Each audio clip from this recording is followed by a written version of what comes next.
Hey there, I'm Amy from thecrazycraftlady.com. Today's video is going to be a little bit different. Sorry, no dollar store crafts today.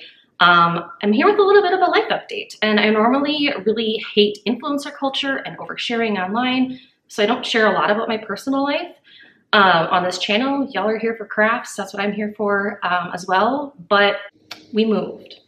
So a little over a year ago, my whole world got turned completely upside down. And for the sake of my kiddos and their privacy, and this is the internet, I'm not going to go into detail, but I will just say things moved very rapidly.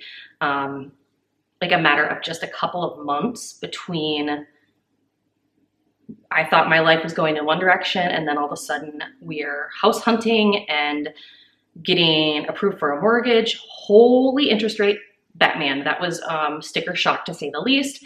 And then to closing and moving. And so we actually moved last July.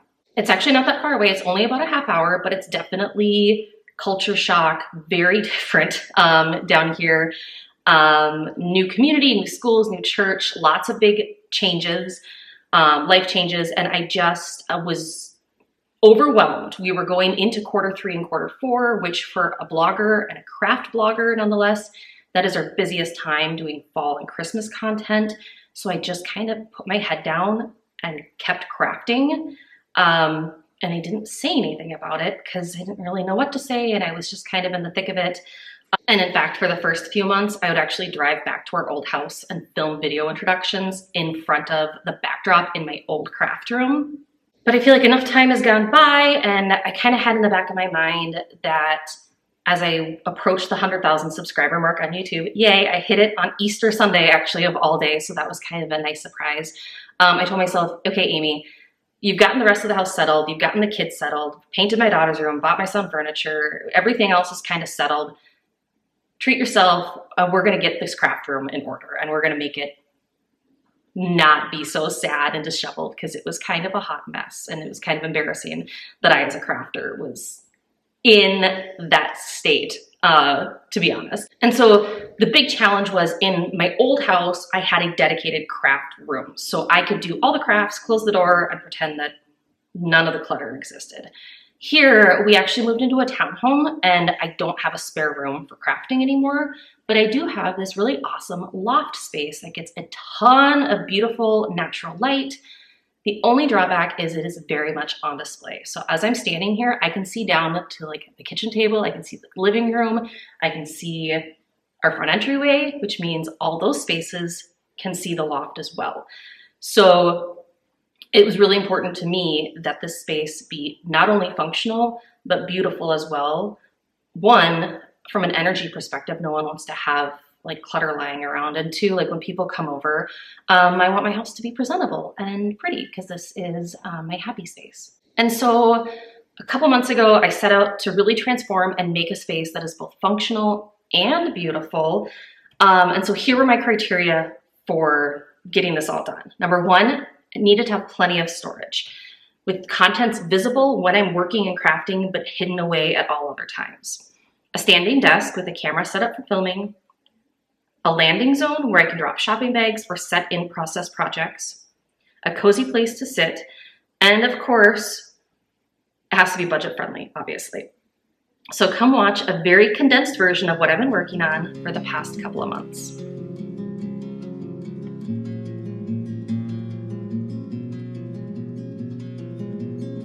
The first thing was a standing desk, and this was the easiest since it came from the old house. I had previously used this concrete top table in my craft room, but I found myself not liking being seated and hunched over when crafting, so I eventually upgraded to this IKEA kitchen island. It has 2 storage shelves, and I can easily mount my camera and lighting setup for filming.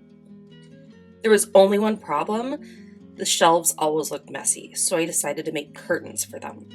I went to Home Depot and I bought an inexpensive curtain rod to mount on the front of my craft desk. I quickly realized that the mounting bracket wasn't compatible with my vision for how the curtain rod would wrap around the sides of my craft desk. I also didn't want to drill holes into the side of my desk. So I got creative with 4 Dollar Tree tumbling tower pieces. I painted them with white chalk paint, Then I secured one wooden piece to each side of the metal bracket with E6000 glue and a clamp.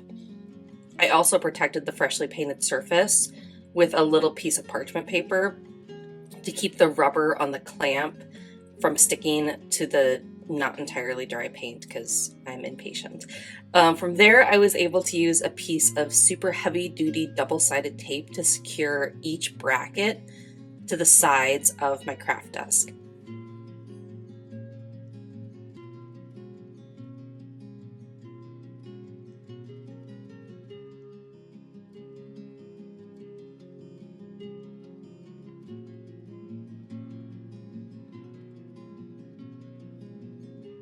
Next up, I needed a curtain. I knew I didn't want to make a curtain from scratch, so I found this linen blend shower curtain at TJ Maxx for $20. And this was perfect because the shower curtain already had like pre-made holes for hanging on the curtain rod that I had just mounted to my craft desk. I folded the fabric to make it easier to work with, and then I cut the curtain in half lengthwise. Don't judge me. In the move, I can't find my acrylic cutting guide, so I just used a ruler. So between that and one layer of my son's super nice winter jacket were the two casualties of the move. I don't know where they went. Anyway, so from there, it was time to sew some new seams on those two cut edges. This is really thin linen fabric, so I just used a loose stitch on my sewing machine. And these clips are from Dollar Tree. They're so heavy. I definitely need to go to the quilt store and buy some lightweight plastic clips, but that's a problem for future Amy. Next up, I cut the two curtain panels down to match the height of my standing desk, and then I again sewed the seams along the bottom there.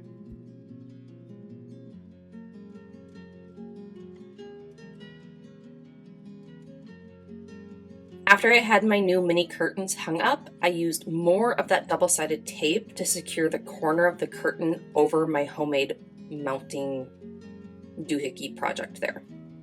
And I know these shelves look pretty messy, but I am very, very much a visual person.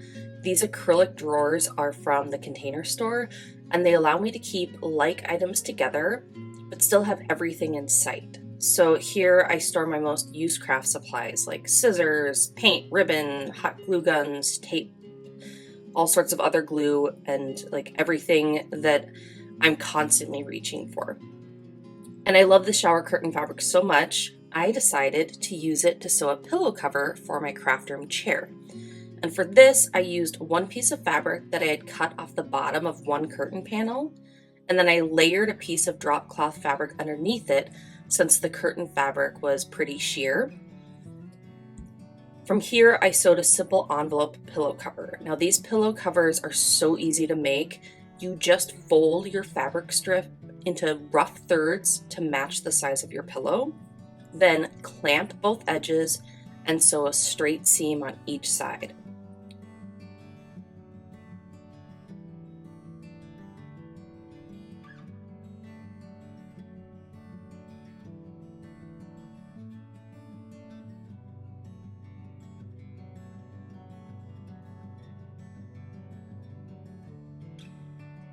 From there, flip your project right side out and pop your pillow form into the pillow cover and you're in business.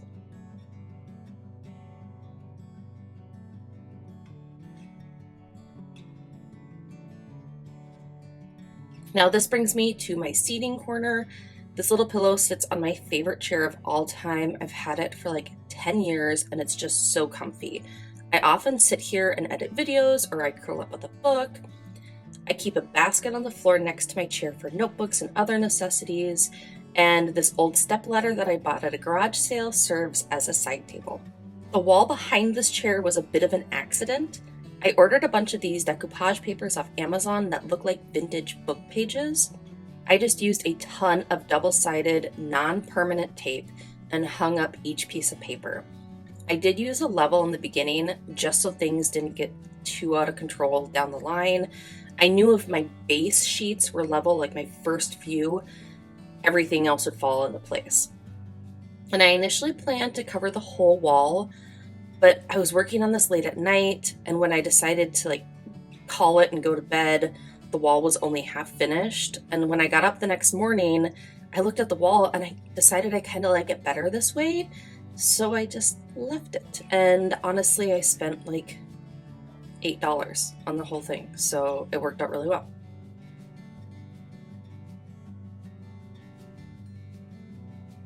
This little stool footrest has been with me for quite a while as well. It was originally the subject of a tutorial showing you how to Mod Podge fabric onto wood. I loved the sweet floral fabric, but for this space, I wanted to do something a little more muted. So I started by painting the whole thing with white Rust-Oleum chalk paint just as a base coat.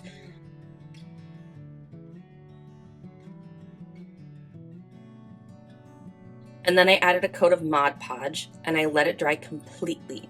And if you've watched any of my previous Mod Podge craft videos, you probably know what's coming next. I had these pretty napkins that I had previously used on a DIY bookend project. I turned dollar store cutting boards into bookends, and I just loved this pattern on this napkin so much I decided to use it here as well. So I just peeled apart the napkin layers and smoothed the top layer over the step stool. I protected the napkin with a piece of parchment paper, and then I used my mini heat press to heat seal the napkin piece to the step stool. If you don't have a mini heat press, you can use an iron with no steam just as well. But I find myself using this mini heat press all the time.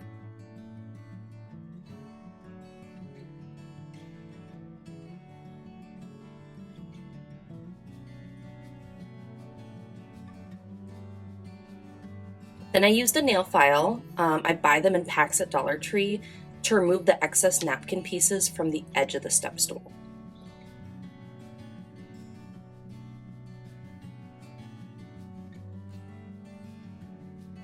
Then I went the extra mile and painted that bottom lip with a coordinating green chalk paint, kind of coordinated with the napkin there.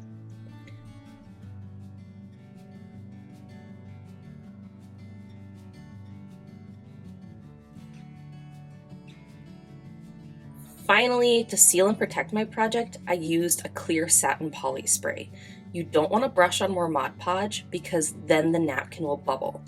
I did probably 7 very thin coats. It was a really humid day, which probably didn't help, so I did end up resealing a few spots with my mini heat press between a couple of the coats. But here's my finished little footrest, and I think it complements the space much better than the old bright teal pattern. Next up, I needed to add a bit of storage. I found these 2 cabinets from IKEA that fit the space perfectly, and they also fit the budget. So after tax, I spent a little over $300 on this pair. Then my DIY assistant helped me pick out 2 of the cheapest boards I could find at Home Depot. These common boards were about $13 each, and the employees there cut them down to length for me. This step may have been a bit excessive, but I used some hardware to secure the 2 boards together. I think you all would have had a good laugh as I used hand gestures and words like thingy to explain to the poor teenage boy at Home Depot what I was looking for. And for those who are curious, the official term is a mending plate. I then hot glued a bit of felt over each of the mending plates so that the metal would not scratch the top surface of my cabinets. So follow along for more half-baked DIY advice, I guess. The weather was not cooperative when I was working on this project, so I picked a weekend where the kids were out of the house, I ran some fans, and I slept in the basement and got to work. I protected my new cabinets with a plastic drop cloth, and then I got staining. I went with a basic golden oak here. I heard somewhere that if you wet the wood beforehand, the stain goes on more evenly, so that's why you see me there with a glass of water as well. Also, I can't find the video, but I did seal the boards with clear poly at the end.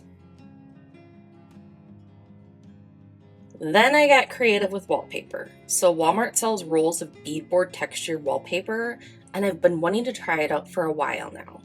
And this was my chance. So I carefully measured the glass panels of my cabinets, and then I cut the wallpaper down to match.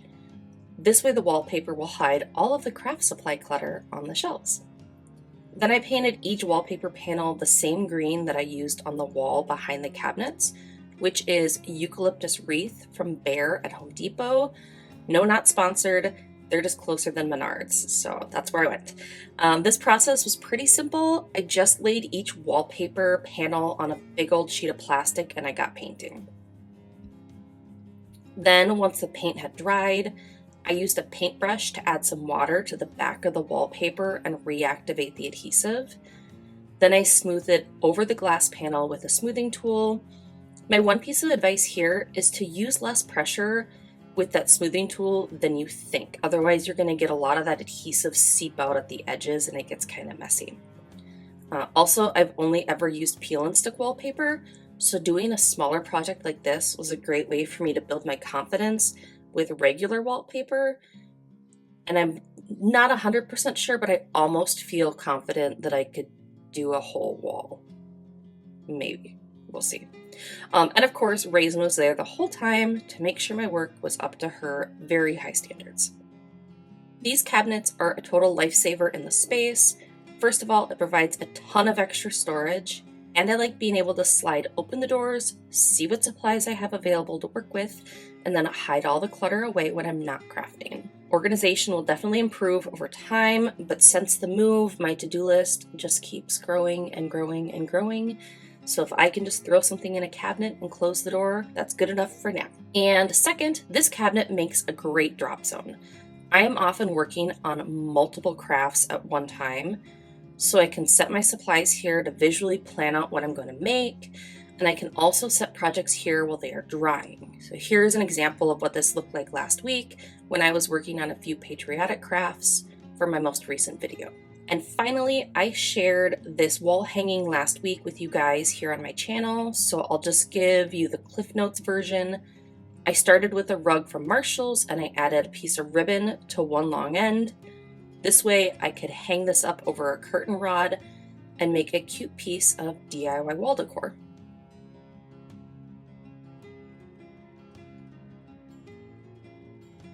So here are some pictures of my finished craft space. I guess it's technically not a craft room since it's a loft, but I'm really happy with how everything turned out. I do have some work to do in my bedroom closet where I keep a few totes with overflow craft supplies, but that is definitely something for another video, probably next winter, if I'm being honest. So as I gear up for Christmas in July and fall and Christmas crafting, which will be here way too soon, I'm just happy to have settled into a craft space here in our new home. If you made it this far, thanks so much for watching. I hope you enjoyed watching my space come together, and until next time, happy making. Hey, if you enjoyed watching these crafts, give one of these videos a watch. Thanks so much.